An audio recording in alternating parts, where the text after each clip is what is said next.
What's up, everybody? Benja Welldone coming at you live on this beautiful corona-free day. Today is Saturday, October the 2nd at 3:39 in the afternoon. How are you doing? So, regrets, the best motivation. What do I mean by that? Well, let's get into it. You know, I'm a really introspective person, and I'm not, you can take this however you want, but I'm always a little bit angry. I always got like a chip on my shoulder, and I'm constantly living in a way in my reality as though I'm always missing out on something. Always missing out on opportunity, or there's something that didn't happen right, and I have this like dumb joke that I say to a buddy of mine, which is I do what's most completely healthy, and I just stuff it deep down inside me and I don't ever talk about it. Now, there's a lot of truth to that, and there's kind of a joke to it too, but the thing is that's just me. That's just who I am and how I roll. And that's the reason that when I get on stage, I talk with such like aggression, because that's just me. That's just my personality, all right? I mean, things for me don't go away. They just continue to add on inside me. Now, the thing about regrets is, in all honesty, and it could be different for everybody, but for me at least, the things that I regret not doing, between going left or right, in hindsight, right or left, should have done this, should have done that, even if it was just out of the complete randomness of a situation, that's part of the things that I also carry with me every single day, every morning, all my actions. And I might not be cognizant and be like completely like thinking of it at that moment, but it's in there. It's always with me. It's just part of my personality. And you know, the thing is though, a lot of those regrets, for me at least, I use as motivation. I use it as motivation to make sure that I won't ever do X, Y, Z again, or if I had the opportunity to do X, that I would do it and not do Y. And again, some of it can come from no, you're gonna slow down. No, this stupid idiot got ready to cut me off. So anyway, excuse me. I'm driving. If you're just listening to the audio only version. But anyway. But yeah, like I was saying, so in all honesty, I use those regrets as motivation. And I think you can too. Whoever's listening to this, if you haven't thought about it before, you can think about it now, because I'm telling it to you. Like, I use stuff that could have just been not good decision making or random decision making that had no potential idea of an outcome, whether I went one direction or the other. And the other direction, as it would happen to be, would be the less good decision to make. But I think as long as you learn from your not just decisions, but I mean regrets, you know, stuff that's like, you know, just things are pretty paramount, that you can use that as day-to-day motivation to make sure that either you will accomplish that goal, not treat that person that way, and if possible, correct it. You know, some of the biggest regrets that I have are from my Army service. I didn't get everything accomplished that I wanted to. And I got so much going on now. I've thought on multiple occasions just to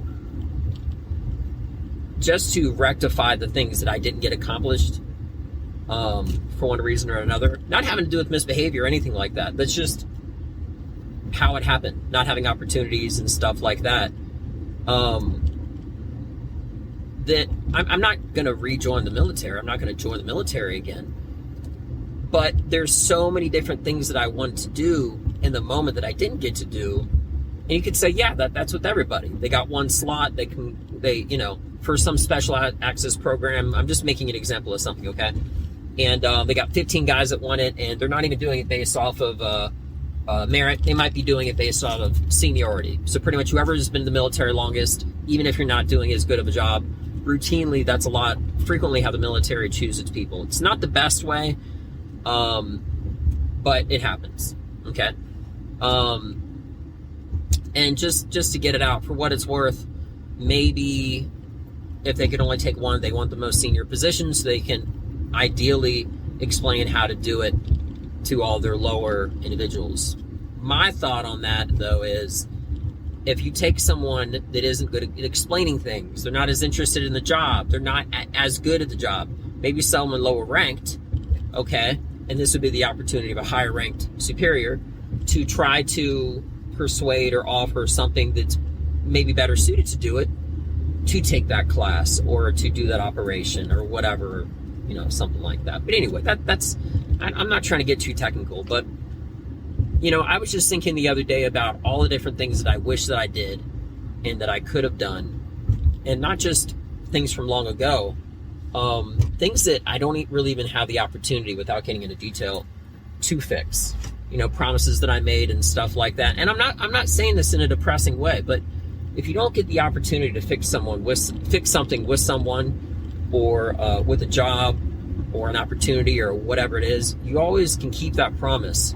If you're not making it to that person, or if you're not making it to some commitment, to do it from that point forward. But what sucks the most is not having the opportunity to do it.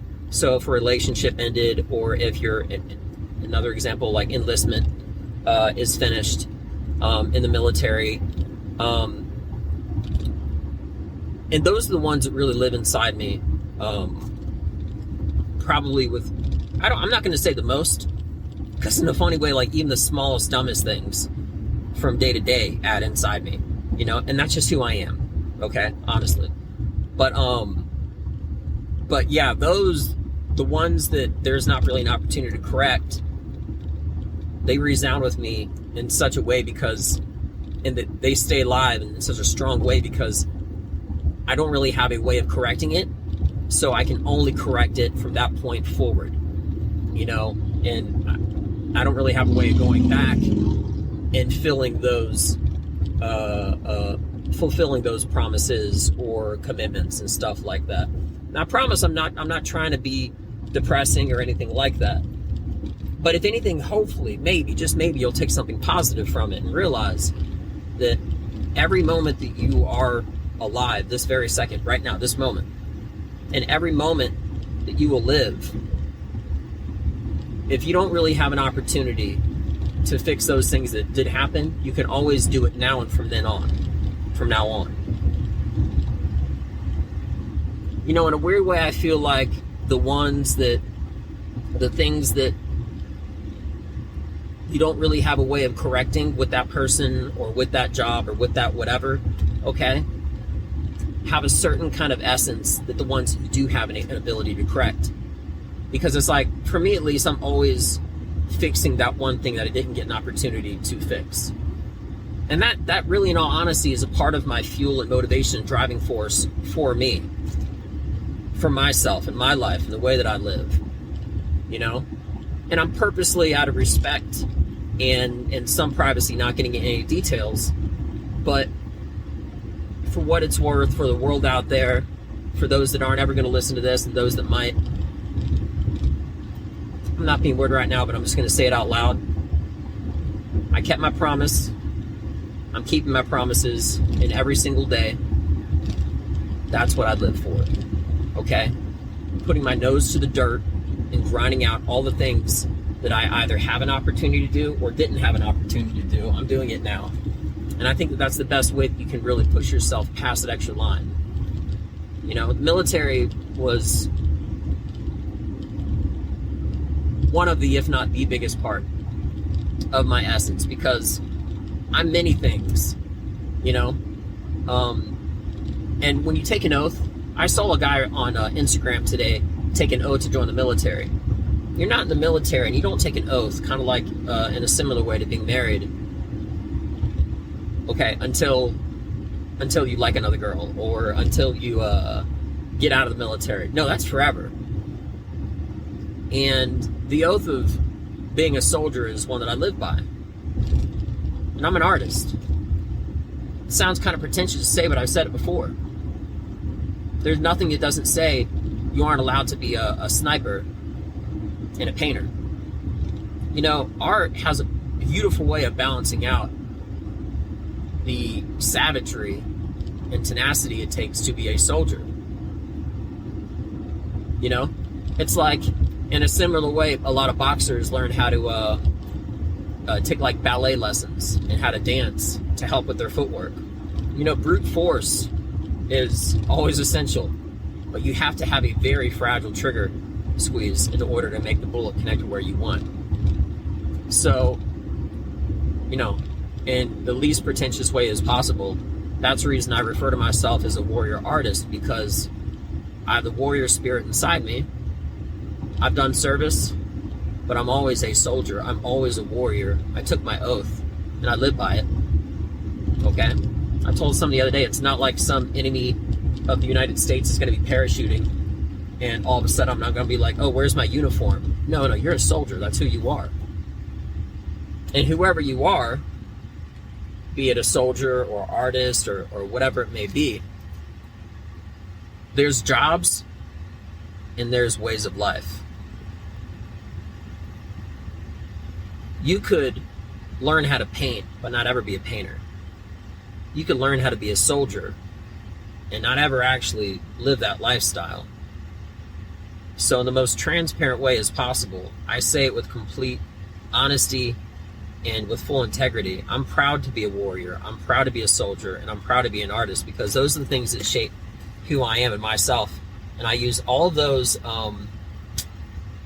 regrets and all those not best decision-making decisions that I've made previously to always help propel me into the life that not just I live now, but the life that I'm always working on, continue to be better on, as a soldier, as a warrior, as an artist, as myself. So maybe, just maybe, there's something that you think that if I said might benefit you, well, I'm glad, you know? And I've been doing this channel for a little over a year now, and sometimes I'll talk about funny stuff, but it always just has to do with knowing me more, so that when I'm on stage, or even off stage, if you see me one day, you'll already know me. And that's probably the greatest gift and the greatest thing that I could give, and why I'm doing this, is so everybody can get to know me more off stage and on stage. When I'm on stage doing comedy, you'll have an idea as far as where the aggression and attitude comes from. And that's just how I am. That's just me. You know, there's no acting or nothing about it. That's it. And if you're one of my closest friends, the conversations that we have are even deeper. But this is about as much as I can do on a not a one-to-one, but on a one-to-mass scale. Whoever may be listening to this, you know? So, with that being mentioned, I'm Benja Welldone. I hope you all have a beautiful day. Have a beautiful October the 2nd. Take care of each other, take care of yourself, and use those regrets as fuel for not just where you are, but where you want to be. I'm Benja Welldone. Check me out. Peace.